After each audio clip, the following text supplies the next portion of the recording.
Olá, meus irmãos, irmãs, sejam bem-vindos a mais um vídeo de subsídio para a nossa escola bíblica dominical. Eu sou o Sérgio, presbítero na congregação de Clube de Campo, uma das igrejas do Ministério de Santo André. Esse subsídio, ele tem como proposta trazer conteúdo, trazer novos insights, contextos históricos e aplicação prática para enriquecer ainda mais o momento do seu ensino na classe no próximo domingo. Nosso objetivo é ajudar você, professor e estudante da palavra, a preparar uma aula dinâmica, clara e profundamente edificante. Pegue sua Bíblia, sua revista, papel, caneta para anotações e venha conosco mergulhar no conhecimento das Escrituras. Esse subsídio trata especificamente da aula de número 8. Aula essa que tem por título O Hábito da Confissão. Essa disciplina tão importante para a igreja cristã e que por muito tempo foi compreendida ou extremamente com o pensamento coronelista, hoje, em alguns contextos, totalmente desprezado. Mas o que a Bíblia diz sobre essa disciplina? Que a Bíblia orienta quanto àqueles que caíram em alguma prática pecaminosa e que de repente não conseguem enxergar a graça de Deus. É sobre isso que o irmão Daniel, comentarista desse trimestre da Revista dos Jovens, abordou de forma tão profunda, tão bíblica e tão acessível. Esses slides que vocês acompanharam aqui foi compartilhado no grupo de professores, superintendentes, que você possa usufruir, possa usar. Afinal, todo esse material, ele é do CAPED e é para o seu subsídio. É para que você possa enriquecer ainda mais a sua aula. Esse daqui é um pequeno sumário do que estudaremos. Introdução, os obstáculos à confissão, o que é confissão à luz das Escrituras, os propósitos e frutos da confissão e praticando a confissão. Essa parte da prática eu acho muito legal que em todas as aulas, todas as lições, o nosso irmão Daniel, ele trouxe esse insight prático a fim de que nós possamos fugir um pouco do mundo da teoria, da discussão de ideias e viver, né? Então, professor, pastor, você aluno, você que de repente estará ministrando, tendo uma participação na aula, é uma oportunidade de você fazer aquele irmão, aquele jovem que de repente cometeu algum erro, fazê-lo compreender a graça e o poder e o amor do nosso Deus em perdoar pecados. Então vamos mergulhar nesse assunto, vamos tratar de forma correta, à luz das Escrituras, sem achismos, sem nossos preconceitos, sem os nossos viés. Vamos tratar à luz das Escrituras. Então, o hábito da confissão. O que é esse hábito da confissão?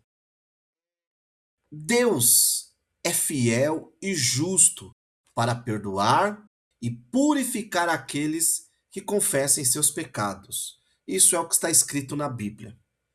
Só, só que nós precisamos compreender à luz das Escrituras que confessar pecado é diferente daquela oração que geralmente nós fazemos. Senhor, perdoa todos os meus pecados.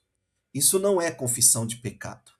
A confissão de pecado, ela passa primeiro pelo reconhecimento. É admitir aonde é a minha fraqueza ou o meu erro diante de Deus. Ah, mas Deus conhece, mas Ele quer ouvir da sua e da minha boca quais são os pecados que têm nos afastado dele. E eu vou te falar uma coisa, tá? Por menor que seja, quando você dá nome ao pecado que você tem que confessar ao Senhor, é muito difícil. É difícil justamente porque nós somos levados muitas das vezes a um relativismo ou autojustificação. Esse professor que vos fala passou e passa constantemente por isso. E você pode pensar, é fácil. Não é. Não é fácil dar nome aos nossos erros, mas a confissão, ela passa pelo reconhecimento. Então, eu menti? Senhor, hoje eu quero confessar ao Senhor que eu menti. E conta para o Senhor o caso específico aonde aconteceu. Isso é confissão. Então, esse é o primeiro ponto: é reconhecer, é dar nomes às falhas, aos deslizes que estão nos afastando do Senhor.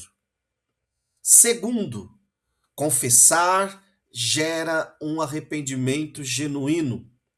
É crucial evitar a autojustificação. No primeiro ponto aqui da nossa lição, o nosso irmão Daniel, ele trata muito bem sobre isso, sobre o relativismo moral. Hoje, falar de pecado ou de erro é quase como um desrespeito aos irmãos, que em alguns contextos é tratado como plateia. Só que a Bíblia, que é o nosso manual de fé, ela constantemente está nos confrontando. Eu costumo dizer que a Bíblia é como um martelo. Quando você estuda o texto bíblico, se ele não doer em você, tem coisa errada. Eu sei que nós estamos em um contexto pentecostal, mas eu quero citar aqui um puritano, o John Owen, que eu gosto bastante. E o John Owen, ele dizia o seguinte sobre o culto: se você sair de um culto sorrindo, algo não está certo. Porque o culto é para nós adorarmos a Deus e ao mesmo tempo sermos confrontados. Quem somos, como estamos e o que devemos fazer para melhorar. Essa é a prática bíblica. E nós vemos que Deus faz isso, até mesmo quando o Templo de Salomão é inaugurado e está havendo ali um grande mover de Deus. A primeira coisa que a Bíblia chama aqueles que ali estão é para o arrependimento. No dia do Pentecostes, os discípulos cheios, a mensagem de Pedro é uma mensagem de arrependimento. Nada justifica a ausência de um chamado ao arrependimento genuíno em um culto, por mais alegre que ele seja. O arrependimento é a mensagem central. Vemos que no avivamento do país de Gales, o Christian Roberts, né, o Evans Roberts, é muito interessante que ele conta no livro que quando ele e alguns jovens estavam indo para a igreja, eles começaram a orar: quebra-nos, dobra-nos. E quando chegam no culto, eles estão tão arrependidos, estão em um estado de arrependimento tão profundo que ali vem um grande avivamento. Então, a confissão gera a reconhecer, a dar nome aos meus pecados. Segundo, a confissão gera um arrependimento genuíno. Sem essa mensagem relativista, né? Sem essa mensagem ou essa frase que é proibido proibir. Mas as escrituras constantemente estão nos confrontando. As escrituras nos confrontam. A escritura é como um espelho que revela quem somos. E, e a partir daí, nós temos um outro ponto muito interessante que a confissão ela gera naquele que se propõe, que dá nomes aos seus pecados e que deixa o Espírito Santo operar o arrependimento. A confissão gera o que nós chamamos de boas obras, né? Boas obras. O Agostinho, em um dos seus livros, né, em um dos seus comentários sobre o Evangelho de João, ele disse, né? Ele ensinou que confessar ações erradas é o primeiro passo para praticar o bem. E isso é uma verdade. Se quisermos ser semelhantes ou ser como Cristo, ou nos tornarmos participantes da salvação. E aqui eu não estou falando de que eu gero salvação, não, mas andar como filhos da luz. Eu preciso confessar as minhas ações erradas e a partir daí a praticar o bem. Em Efésios 2:10, Paulo escreve dizendo que Deus nos chamou para as boas obras. Então, olha como que é o hábito de confissão de pecados, né? Então, primeiro, eu quero perdão divino, eu tenho que confessar. Confessar, Deus perdoa todos os meus pecados? Não, é dar nome aos meus erros. É dar nome. Isso não é fácil. Segundo, o arrependimento. Ore para que o Espírito Santo gere em mim e em você arrependimento genuíno. E terceiro, é quando confessamos as nossas ações erradas, estamos dando o primeiro passo para a prática do bem. É verdade que nós vivemos, né, um momento muito estranho, uma época onde é cultuado a imagem. Nós falamos muito de ídolos, mas nós temos os nossos ídolos. E um dos ídolos que nós temos que enfrentar é o ídolo da imagem pública, que muitas das vezes nos faz ocultar as nossas vulnerabilidades interiores. Então, a cultura secular, ela estimula a esconder falhas sob a autoafirmação, o orgulho, contrastando com o que a escritura nos convida. A escritura nos convida ao caminho radical da sinceridade perante Deus e perante a comunidade. E aí, daqui a pouco falaremos melhor, mas só já dando um adendo.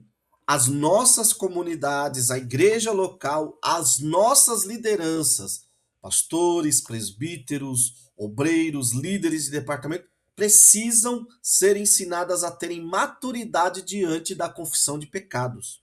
Porque se de um lado eu reconheço que há um relativismo, que há um culto à imagem pública, por outro lado, alguns não confessam os erros. E o confessar aqui não é para pedir perdão para a igreja, tá? No sentido, ai, deixa eu confessar para a igreja, porque a igreja me perdoará, no sentido de que se eu não pedir para perdão à igreja, eu não sou salvo. Não é nesse sentido. A confissão aqui para a igreja, para as lideranças, para os presbíteros, como diz Tiago, é no sentido da comunidade ajudar esse irmão fraco na fé. E aí eu reconheço que alguns, de repente, não trilham esse caminho porque não enxergam em suas lideranças maturidade suficiente. É o líder que escutará no oculto e no público cantará, anunciará com cornetas o que foi dito. E daí, uma coisa que eu falo bastante, principalmente com os meus alunos e os irmãos mais próximos, é: nós precisamos ter urgente gabinetes de aconselhamento bíblico. Porque o aconselhamento bíblico amadurece uma igreja, uma comunidade para escutar aqueles que querem confessar, que precisam de ajuda e ao mesmo tempo instrui e mostra para os membros a importância da confissão de pecados, né? Então, a confissão não é uma autoflagelação. Não pode. A confissão não pode ser um ato onde o irmão que errou pede ajuda à igreja, comunica à liderança e a liderança usa isso de repente para castigar o irmão e a família do irmão. Bem verdade que, a depender do erro que o irmão comete, esse irmão precisa ficar um tempo sentado, refletindo, como diz há muito tempo um livro sobre aconselhamento para pessoas confessantes, né? E no livro o autor dizia o seguinte: a partir do momento que alguém se aproxima da liderança ou da igreja, pedindo ajuda, confessando que precisa de ajuda, a comunidade agora precisa acolher o indivíduo, acolher a família com maturidade e orar para que o Espírito trabalhe, gere arrependimento, gere novo nascimento, gere conversão genuína. e aquela pessoa passe a deixar esse erro e seja liberta e restaurada. Então, a disciplina, dentro do contexto da confissão, à luz das Escrituras, não tem como proposta arruinar uma família ou um obreiro ou um membro. Mas a disciplina, ela tem como proposta a libertação e restauração, a fim de que aquela pessoa seja alinhada mente, corpo, desejos, a vontade e a verdade divina e reconheça a santidade inegociável de Deus, né? Então, é muito importante essa compreensão, bom?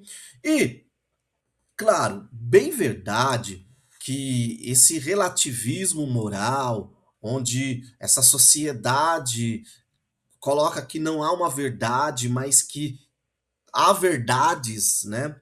Muitas das vezes isso pode levar à ideia de autolegitimação, o que dificulta a identificação de condutas transgressoras, tá?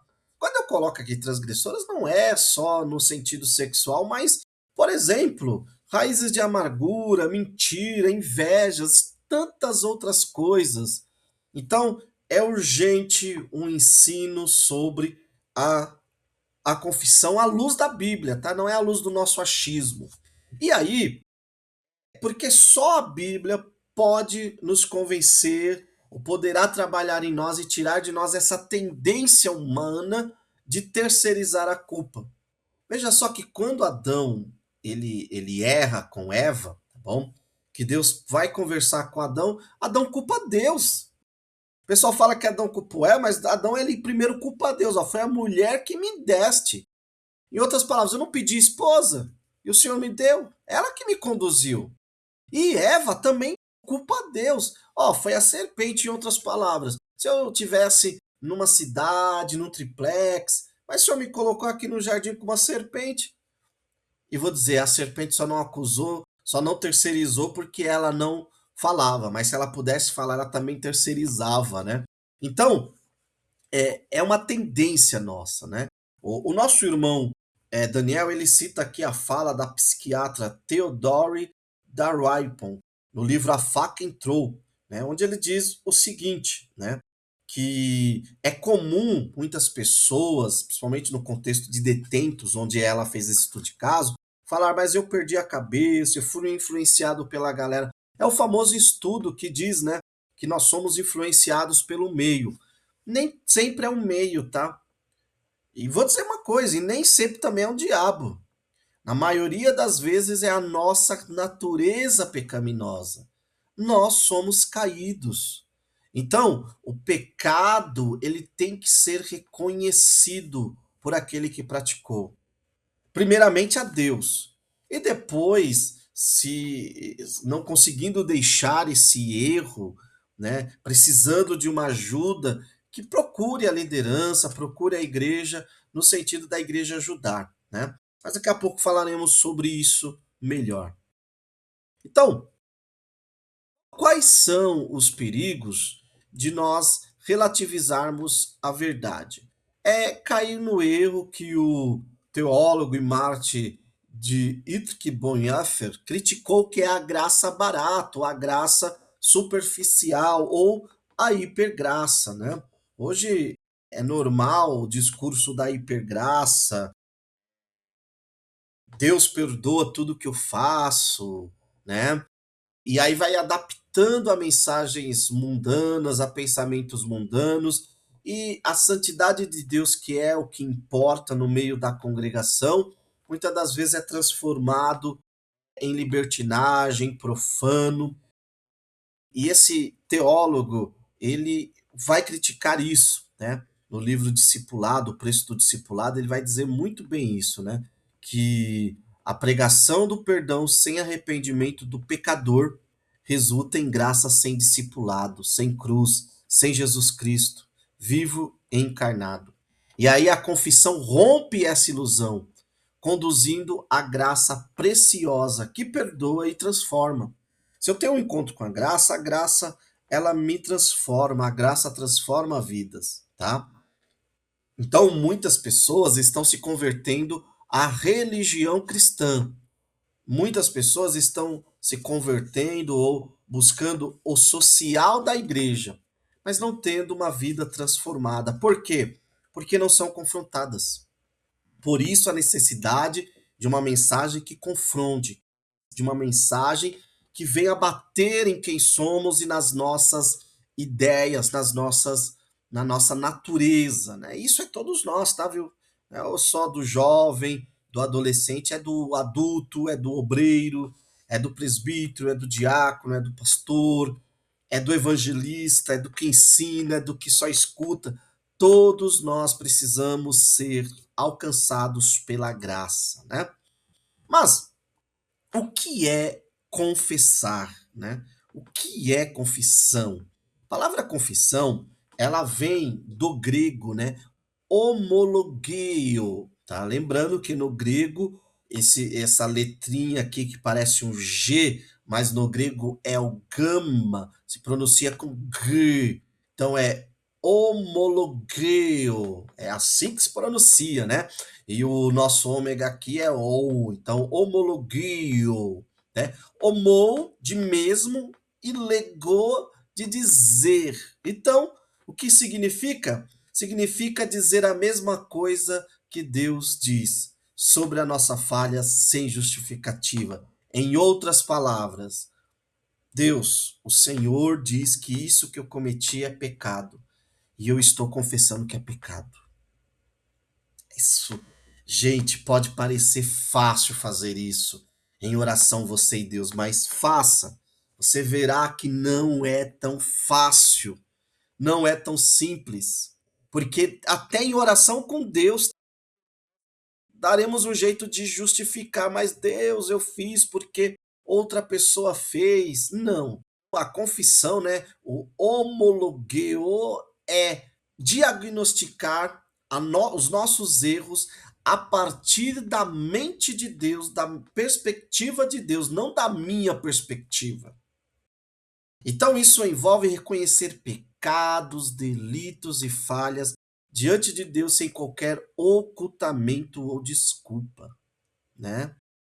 Que aqui é um outro ponto também. Às vezes eu cometo algum deslize, algum erro, o meu melhor amigo sabe, o meu irmão da igreja sabe. Quem tem que saber que é Deus não sabe.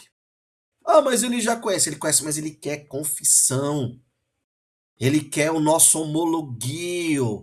Ele quer que nós cheguemos a ele e fale: Senhor, olha, Senhor, aqui está o Sérgio. Sérgio tem dificuldade nisso, nisso, e o nome disso é isso. Aqui está, Senhor, aqui estou eu. Então, professor, oriente o seu aluno no domingo a dar nome aos pecados e delitos que ele comete diante de Deus sem qualquer desculpa. Que lição é necessária. E espero que os professores que ministrarão, lecionarão essa aula tenham maturidade para ensinar os seus alunos nessa perspectiva, né? Então, a quem eu devo confessar? E aqui é o outro ponto, né? Então, eu primeiro confesso verticalmente a Deus, porque é Ele que é justo para perdoar e purificar.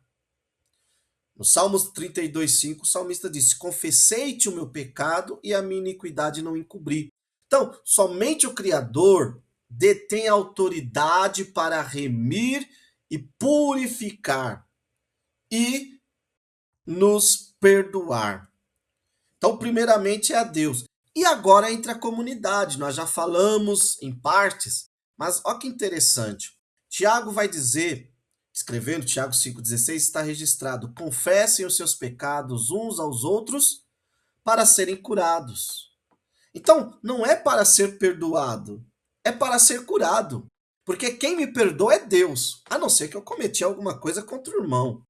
Eu ofendi o irmão, xinguei o irmão, ou o que eu fiz envolve o irmão. Aí sim eu peço no sentido de ser perdoado pelo irmão, né? De reparar aquela falha. Mas, pelo contrário, eu confesso à comunidade, que é a confissão horizontal, no sentido de ser curado. E esse curado diz respeito a processos, a erros, a pecados que muitas das vezes é, eu e você só conseguimos abandonar quando nós temos o suporte, a intercessão, o acompanhamento, o aconselhamento bíblico de um líder, de um irmão maduro. E aqui é que entra o que eu disse, né?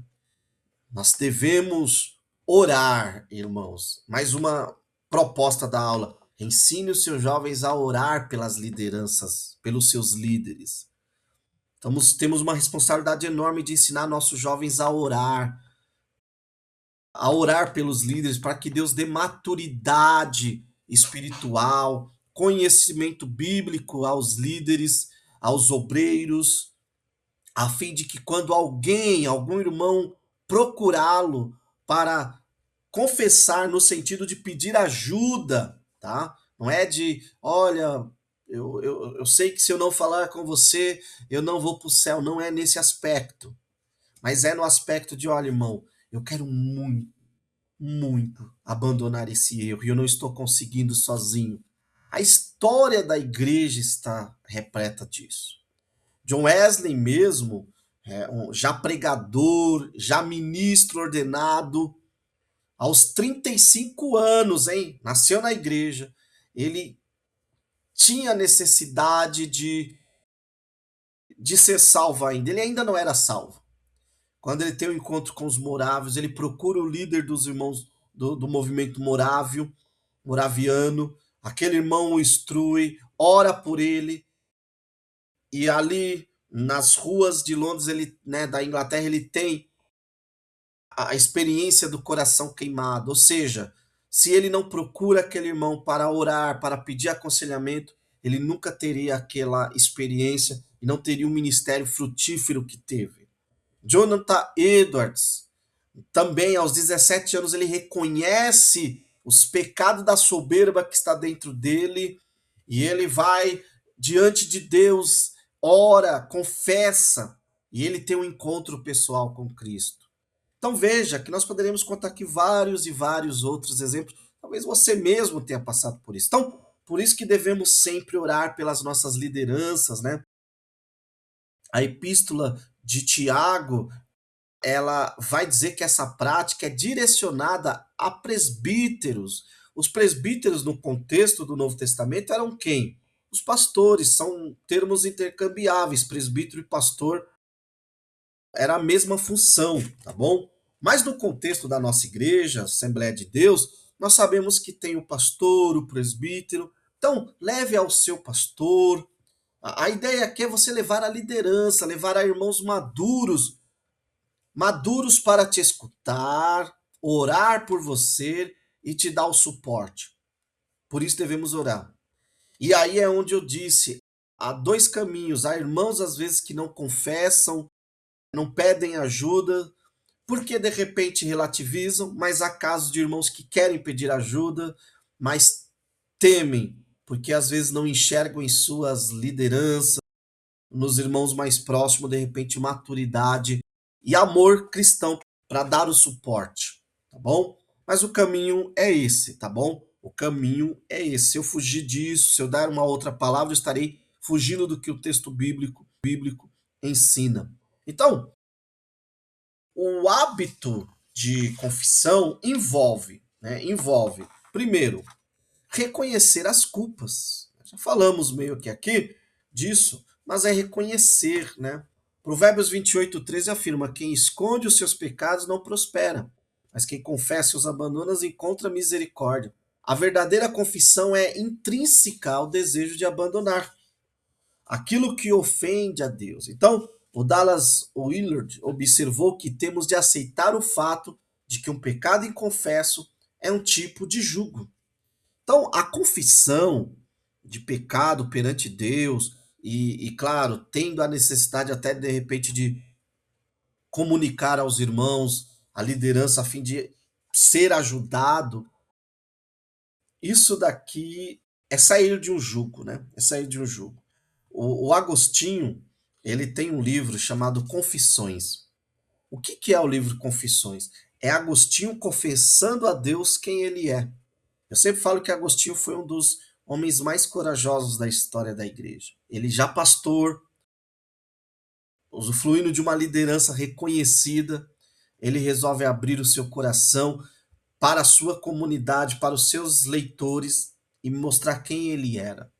E ele traz ali uma anatomia do pecado, onde ele fala que ele tinha prazer de pecar. Mas, claro, ele está falando isso primeiramente a Deus.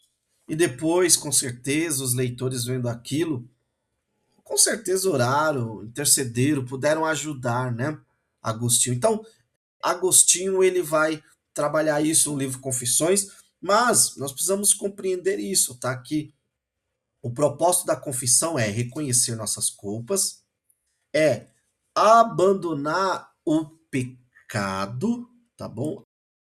Abandonar o pecado, não há, mas eu pequei, eu reconheci, mas não abandonei, eu preciso abandonar. Bom, eu preciso abandonar.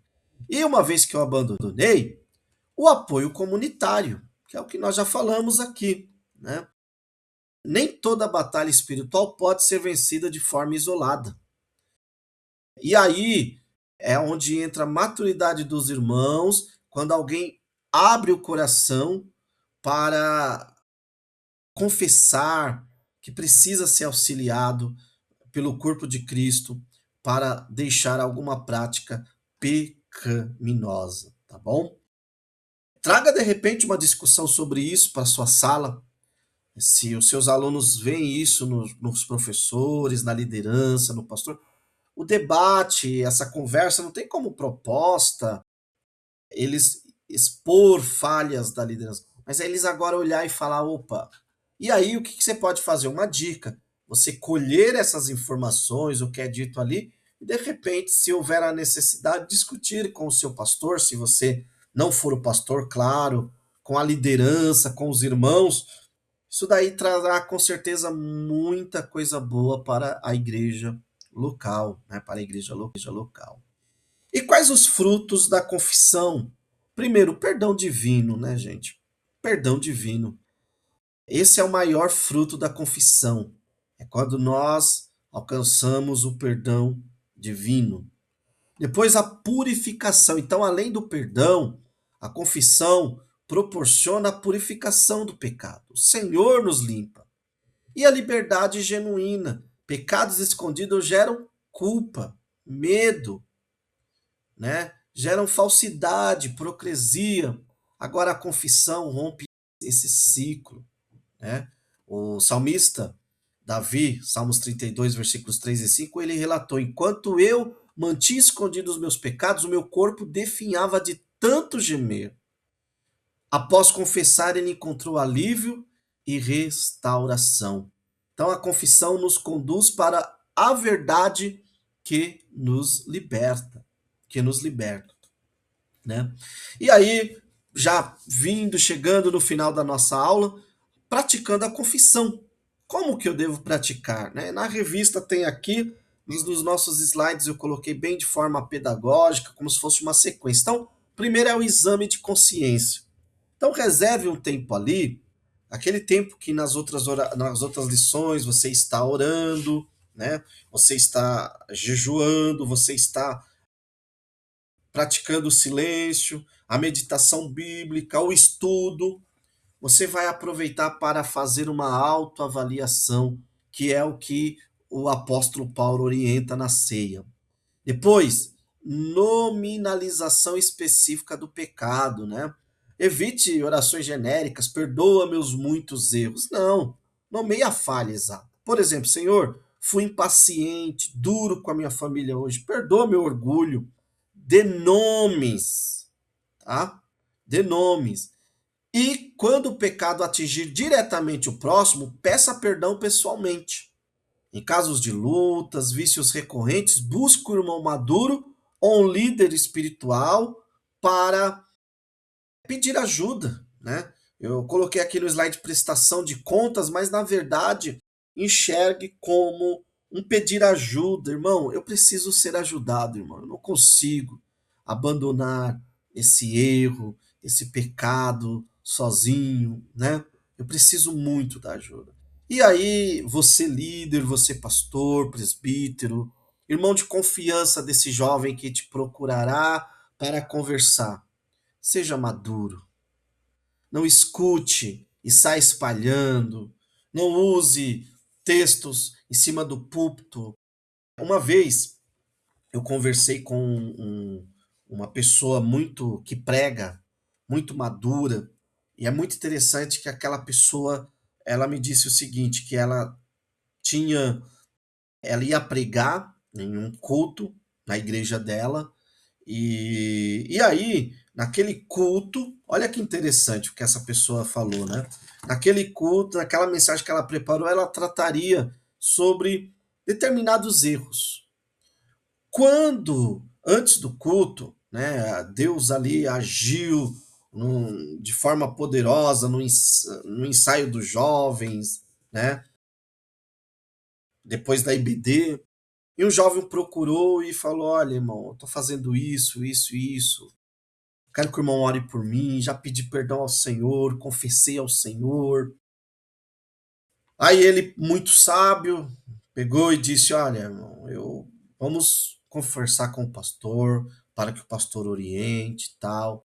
O pastor estava no contexto ali do ensaio, e ele rapidamente procurou ainda o pastor que estava na igreja, confessou, conversaram, o pastor orientou, orou. O pastor entendia que naquele momento não tinha necessidade de afastá-lo, de repente, de cantar com os jovens, enfim.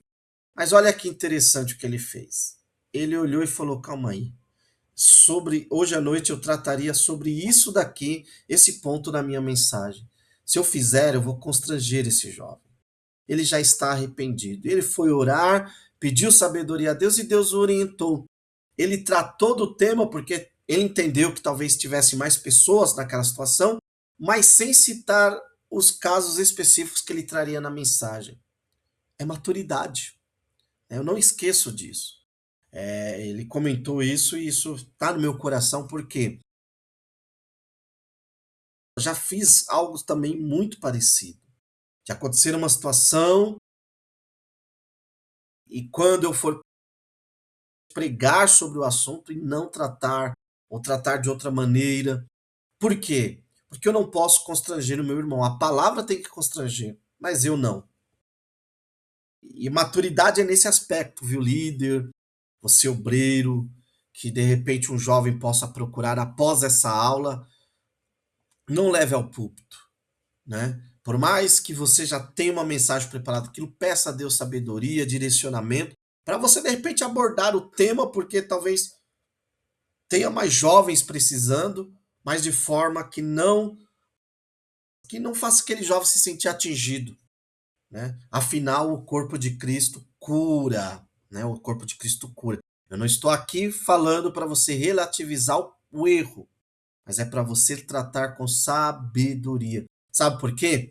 Porque hoje é um irmão pedindo ajuda, amanhã pode ser nós que precisemos de ajuda. E aí a vida toda você agiu sem misericórdia. Já pensou se resolvem agir com você como você age com as pessoas? Então devemos pensar muito nisso, né? Recente eu escutei uma pregação de um pastor do nosso campo que me marcou, né? Pastor Lucas, ele pregando sobre aquela mulher que derramou o azeite nos pés de Cristo e ele falou assim uma palavra que me impactou. Só consegue perdoar aquele que sentiu o tamanho, que reconhece o tamanho do perdão que Jesus deu a ele. Então, quando algum jovem vier nos procurar, que nós possamos ter esse sentimento de que, opa, vou emprestar meus joelhos em oração, vou emprestar meus ouvidos para ouvir, darei a orientação bíblica, porque eu reconheço o tamanho do perdão que o Senhor me deu. E esse jovem, esse irmão, veio até mim porque ele não consegue vencer esse ato sozinho, né? Uma aula maravilhosa para nós refletirmos. E aí, deixei aqui no penúltimo slide uma pergunta, né? Eu sempre gosto de trazer essas perguntas a fim de nós conversarmos, né? De que maneira a cultura de autoafirmação afeta a nossa disposição em admitir falhas e arrependimentos sinceramente? É uma pergunta, né? E aí, um ponto que eu coloquei aqui muito interessante no slide, né?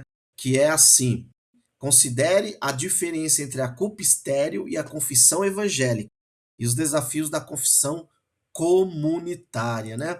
Aí você pode perguntar, mas o que que seria uma culpa estéril?